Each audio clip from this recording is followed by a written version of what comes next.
to start this episode off with a mystery.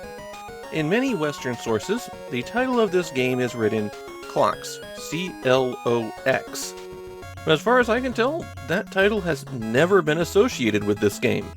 The Japanese title is very clearly supposed to be Clocks, C-L-O-C-K-S, and the only time it's ever written in English is in the game's end credits, where it's spelled C-L-O-C-S. Is another instance of misinformation about these Japanese games never really going away, because who's going to look into Clocks? Clocks is the fourth in the Famicom series, the co-winner of the second contest they held for Famicom Disk System game concepts. The third contest was actually underway when Clocks was released, but we'll get to the sole published winner of that soon enough. We've had our Sukobon-inspired games in this Famicom series, and now it's time for the Tetris-inspired ones. Clocks is all about having clocks fall from the top of the screen, and you have to place them in a well. If they pile up to the top of the screen, then it's game over. The way that you remove clocks is by using their hands to complete a closed loop. The clock hands are positioned in 45-degree increments away from each other. So going from 45 degrees to 90 to 135 to 180. And hitting the A and B buttons while it's falling will rotate the clock. The trickiest thing to get used to in Clocks is how it handles the connections on the diagonals. These connections must be straight across. Right angles at those corners do not connect, but you can crisscross those straight paths. Basically, for the corners, if you've got a completed X, you're good. Or if you're cutting straight across, you're good. But anything else doesn't work for the loop. There is another way to get rid of clocks, and that's to drop another clock on them. If you press down, you'll rapidly drop the clock, just like a Tetris piece, and if it's moving fast when it gets to the bottom, it will crush whatever clock it lands on. You only have a limited number of these smashes, and you get more of them when the game's level increases. That happens after a certain number of dropped pieces, and it increases the speed of the game. There's one more technique to be aware of for the clocks, and that's if you manage to make a big loop that encloses other pieces, all the pieces in the loop go away. There are 3 different game modes in Clocks. The first one is endless. You drop clocks until it reaches the top.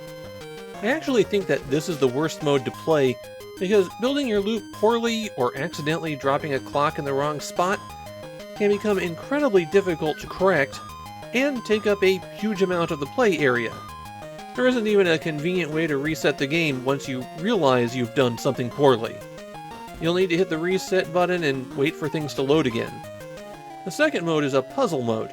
There are 50 stages with pre-built layouts, and your goal is to clear all of the clocks that have a blue line through them. Initially, they might only require one particular piece to drop, but later on you're going to have to build your own loop. There are 50 levels like this, and they get difficult pretty quickly. You won't have to get very far before the game starts you out at a high speed level, and the layouts themselves are a lot more complicated than just a well. On the title screen, you can select Mode B and tap right as a level select. Plus, when you get a game over in this mode, it'll let you pick up exactly where you left off.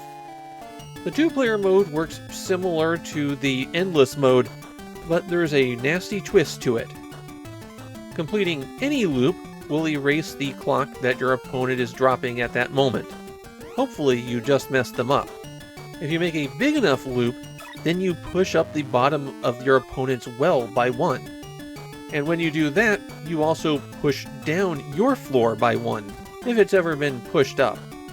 There's a real tug of war that goes on here, and it's very possible to screw up your opponent enough that they have a lot of dead clocks filling their space. The battle mode can go pretty quick, especially if you can chain your loops. Clocks is a pretty well-regarded game in Japan, though it is still pretty obscure. This is one of those games that I think a lot more people learned about it and grew to like it after the disk system was gone than while Clocks was still available. I think Clocks is decent, especially the puzzle mode. There are some problems with it. It's awfully easy to accidentally break a clock you're landing on. And like I said, an error in endless mode can just choke up your whole game in a way that's not really recoverable. This is a game worth checking out, even if it might not have the greatest longevity.